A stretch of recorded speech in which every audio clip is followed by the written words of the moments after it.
Bom, agora vamos ao projeto de lei, que é o que alguns das pessoas que defendem, né, dos ativistas que defendem a liberação das armas, eles queriam que vigorasse e que fizesse uso dessa lei para poder revogar a lei que já está em vigor hoje. É o projeto de lei número 3722 de 2012 do senhor Rogério Peninha Mendonça. Ele era um deputado do MDB. Então assim, já vou começar assim, esse projeto de lei, ele é um projeto de lei assim que eu achei assim, olha, uma porquice pra começo de conversa. Eu vou falar algumas coisas que eu li o projeto inteiro, eu vou falar de algumas coisas da qual me chamaram mais a atenção, mas assim, é um projeto de lei assim que eu achei, olha, se entrasse em vigor, olha, só Deus na causa. Se você acredita em Deus, meu irmão, você ia ter que levantar a mão pro céu e pedir a Deus para que a gente não virasse uma guerra civil aqui em questão, porque olha, libera para geral, libera, não quer saber para quem, para que, para onde, só libera arma, libera munição, libera tudo. Aqui no começo do PL, ele praticamente é igual ao outro, ele dá as funções de registro, cadastramento, desse, como posso dizer, armazenamento de dados, vamos dizer assim, onde fica todas as informações ali, os registros, os cadastros, tudo ali, eles dão essa função para o Sinarme, que é o órgão responsável por essa questão, e já era na outra lei, né, na Lei 10.826, então já era de responsabilidade desse órgão, ele praticamente mantém.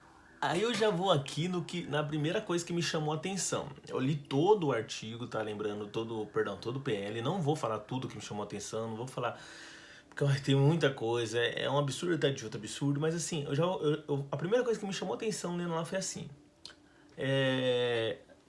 lá no artigo 3º, no inciso 13º, tá assim, ó, devolver ao legítimo proprietário as armas de fogo extraviadas, roubadas ou furtadas e recuperadas.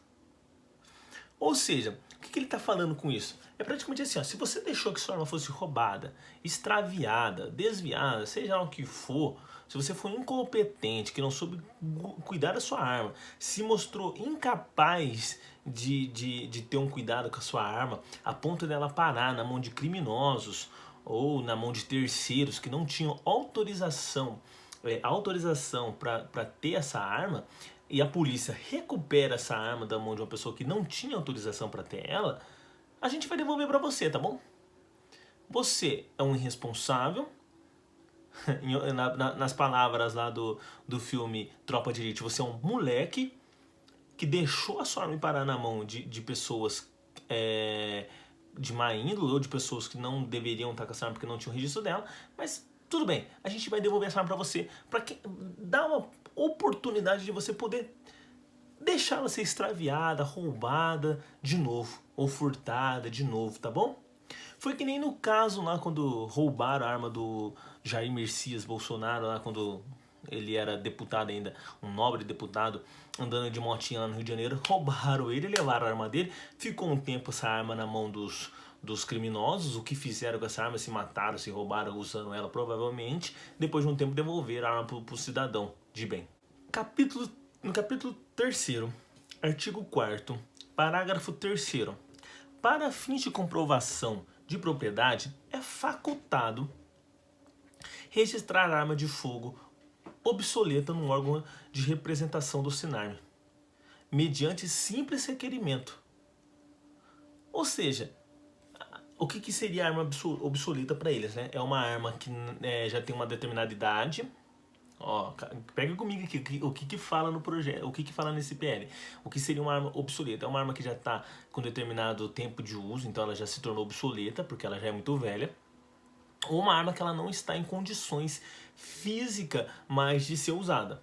É arma com alguma falha técnica, alguma quebrada, assim, que não está em condições mais de ser usada, segundo o que você vai relatar, porque você vai pedir um simples requerimento, vai relatar que essa arma ela hoje é antiga ou essa arma já não está mais em condições de uso, e esse simples requerimento já isenta você de ter o registro dela. Você não precisa ter o registro dela, só precisa ter esse requerimento. E aí pronto, tá cadastrada lá no Sinarme. Não, nem é no Sinarme, né? É facultado registrar, então você não precisa nem registrar no Sinarme.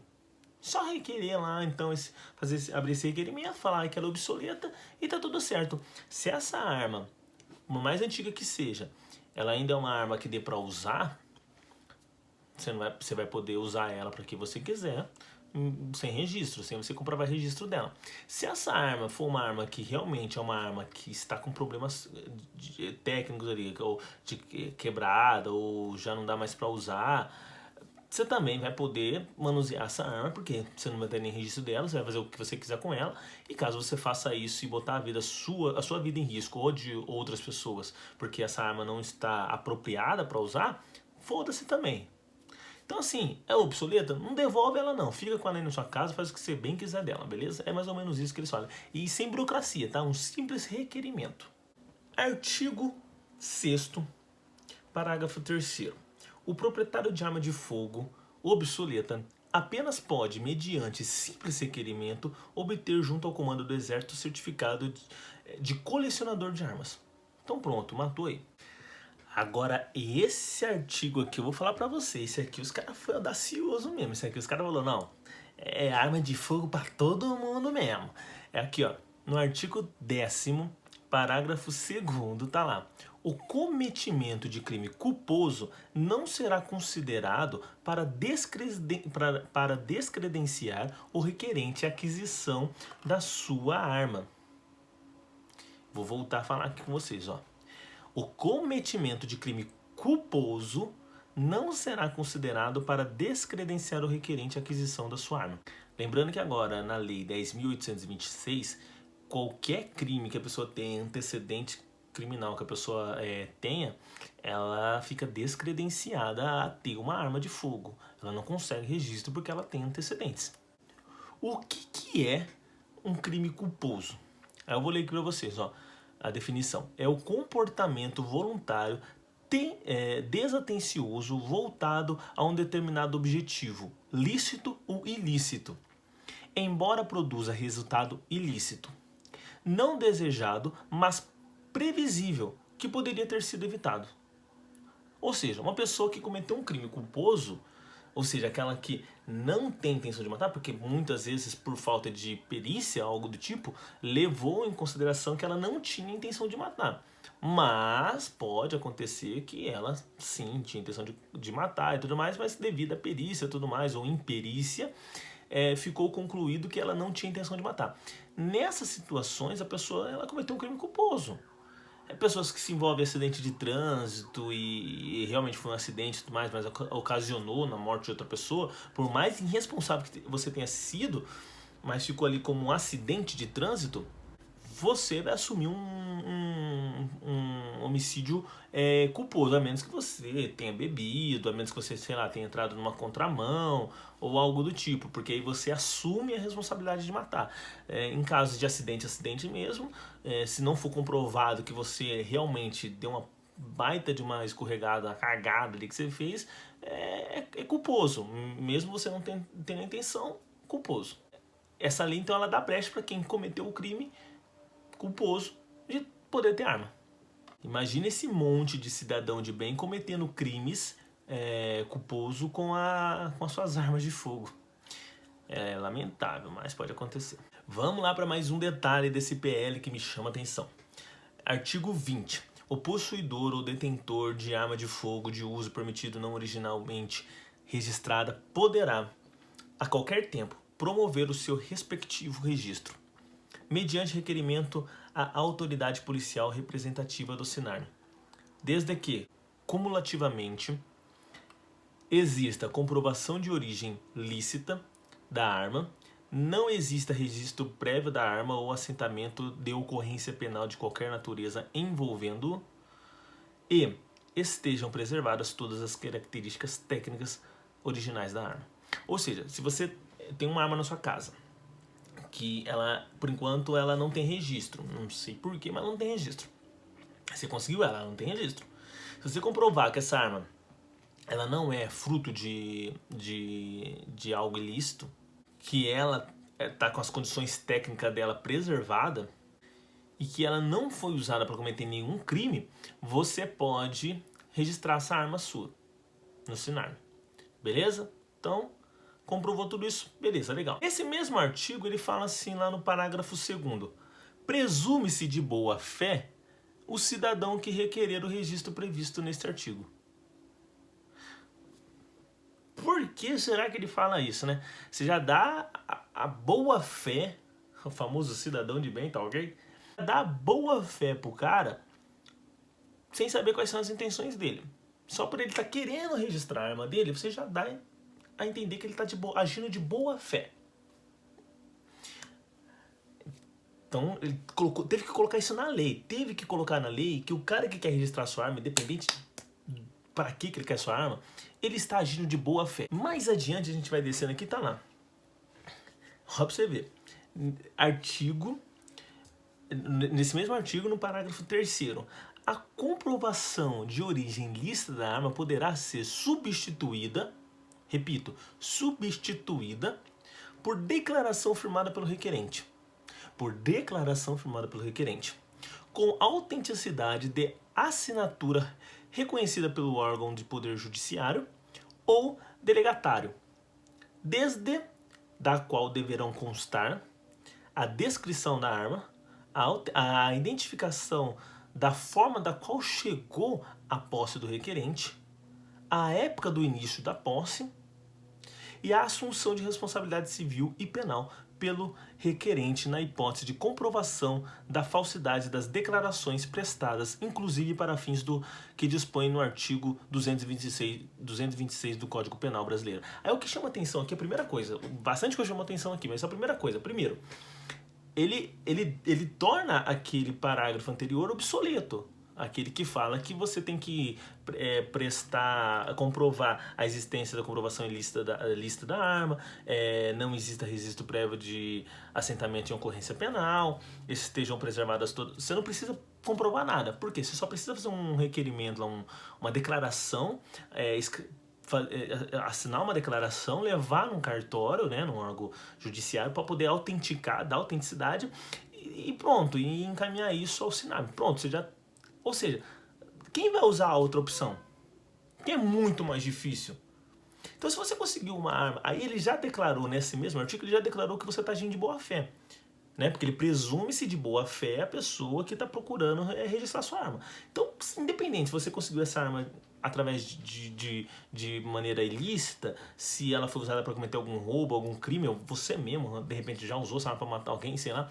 Independente, você já vai estar colocando no papel que você está assumindo a responsabilidade por ela, que você não usou ela para fazer nada disso, que ela não é fruto de nenhum crime, ela não é de origem ilícita. Então você vai responsabilizar. E eles acreditam em você, porque eles já falaram na lei que presume que você é um cidadão de boa fé.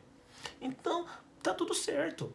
Registra sua arma aí, independente de como você conseguiu, aonde você conseguiu e para que você quer ela, registra ela, a gente acredita em você. A lei tá falando isso. Então ela não vai usar o artigo inteiro porque é muito mais difícil, vai usar esse que é muito mais fácil. É só você escrever lá o que você, como você conseguiu, desde quando você tem ela. Você pode falar o que você quiser. Porque se você mentir, você vai se responsabilizar, como fala aqui nesse inciso 4º, a assunção de responsabilidade civil e penal pelo requerente, na hipótese de comprovação da falsidade das declarações prestadas, inclusive para fins de que dispõe o artigo 226 do Código Penal brasileiro. Eu, como uma pessoa leiga em direito, que não entende nada de lei, fui lá no Código Penal brasileiro pesquisar qual que era o artigo 226 para saber quais serão as responsabilidades que essas pessoas vão ter que assumir. Ou que pena que ela vai acarretar para ela por ela ter mentido nessa declaração. Sabe o que é o artigo 226 do Código Penal? O artigo 226 do Código Penal brasileiro, ele está dentro de um capítulo que fala, todo o capítulo fala sobre a questão de crimes sexuais. Repito, crimes sexuais. Esse artigo 226 em específico, que está dentro desse capítulo que trata sobre questões de crimes sexuais, esse 226 em específico, ele trata sobre o aumento de pena em algumas circunstâncias. São elas, por exemplo, se o cara que cometeu o estupro ou o abuso, ele fez isso em união com mais uma pessoa, teve ajuda de alguém ou algo do tipo, ou foram duas pessoas mesmo que cometeram o abuso, essas pessoas elas vão ter um aumento de pena. Se no caso da pessoa que estuprou, ou da pessoa que assediou, da pessoa que abusou sexualmente da vítima, ela for da vítima enteado, tutor, parente, algo do tipo assim, padrasto, travou a língua, madrasta, agora foi. Ou seja, se ela tiver esses vínculos próximo à pessoa, também aumenta a pena. É disso que se trata o artigo 226 do Código Penal. E eles colocaram que a pessoa vai estar sujeita a esse código, a esse artigo do Código Penal, caso ela minta naquela declaração que ela fez, falando que ela assume a responsabilidade por aquela arma que a princípio era lícita, mas depois foi comprovado que era ilícita. Ou seja, e aí, como que faz? Colocaram isso no PL. Esse PL é de 2012, esse PL já rodou na Câmara, esse PL já tem várias defesas sobre ele, já, sabe, inclusive bolsonaristas e o próprio Bolsonaro e a família Bolsonaro, enfim, defendem esse PL. Será que nunca leram? Será que nunca... Ou será que eu estou viajando? Alguém especialista em direito poderia me falar isso? Esse artigo 226 é isso ou não? Eu li errado, eu estou vendo coisa, eu tô viajando. Mas enfim, tá lá no PL, vai estar aí o link na descrição, vocês vão lá, procuram para ver se eu que estou delirando. Mas é isso que eu vi.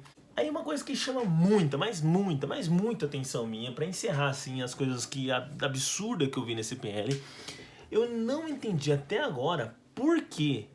Que raios que é esse que querem colocar, deixaram na lei que pessoa que é colecionador de armas, ela pode ter munição, ela pode comprar munição, e não é pouca munição não, tá? É muitas munições. Ela pode comprar um número bem alto de munições.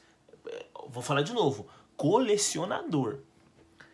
Aí uma outra coisa que me chamou muita atenção, por que liberaram também nesse PL a pessoa que é colecionador andar armado e a arma está municiada. Ou seja, essa arma que ele está andando com ela, o porte da arma, tem munição nela. Ele é colecionador. Mas ele é um colecionador que anda com a arma na cintura e com a arma municiada. Eu quero entender o porquê. Qual que é o objetivo? Qual que é a definição de colecionador? Mudou a definição de colecionador. Porque se é colecionador de arma e ele está andando com a arma, ele está com o porte dela autorizado a carregar, a andar com ela municiada, não está fazendo sentido. É só coleção mesmo? Tem certeza? É uma lei que abre brecha para um monte de barbaridades, e vai de uma maneira descontrolada. Não vai ter como a polícia controlar isso, não vai ter como o Estado controlar essas armas, ou para que fins são essas armas, não vai ter como controlar nada. Vai perder o controle, vai perder totalmente o controle da situação. Se tá feio hoje, se liberar dessa maneira, dessa bagunça, aí fodeu tudo de vez. E eu gostaria de lembrar para vocês aqui, para encerrar e para fechar esse vídeo, eu gostaria de lembrar para vocês, segundo a Constituição brasileira, é direito do cidadão ter segurança pública e é dever do Estado assegurar, dar segurança pro cidadão. Ou seja, o Estado ele tem que nos assegurar isso. É dever do Estado e nosso direito ter segurança. Eles estão querendo terceirizar a segurança pública e colocar na mão de cada um a responsabilidade pela sua segurança. Não pensem vocês que bandido vai deixar de cometer crime porque acha que você tá armado. Meu, os caras metem bala em carro forte. Os guardas lá dos carros fortes andam de 12, anda bem armado, os caras metem bala em carro forte, os caras têm fuzil, não sei das quantas, os caras conseguem. Você acha que bandido vai ter medo porque você, que não tem preparo nenhum, que não sabe atirar, não tem coragem de matar uma formiga, ou às vezes tem, na maioria das vezes tem uns caras que é meio louco também, que diz que é cidadão de mim, mas é tudo louco. Você acha que eles vão ter medo de vocês? Porque vocês estão com uma pistolinha com 38 na cintura? Vocês estão loucos, vocês só podem estar doentes. É dever do Estado dar uma qualidade melhor para a polícia, investir na polícia, formar bons policiais para que bons policiais não saiam matando inocentes e que garanta a nossa segurança. É dever do Estado melhorar a educação no Brasil para dar mais oportunidade de igual para todos. Para que as pessoas cada vez menos recorram ao crime como meio de sobrevivência. É dever do Estado garantir que a pessoa tenha dignidade, tenha pelo menos a condição de ter 3 pratos de comida na mesa, 3 refeições por dia, para que ela possa se sustentar e não buscar também outros meios para poder garantir essa comida. Quando eu vejo pessoas querendo defender armamento, eu só penso numa coisa: político querendo lavar a mão para não se responsabilizar com nada e dar na mão do cidadão o que era dever dele como Estado garantir pra gente. É isso que eu acho.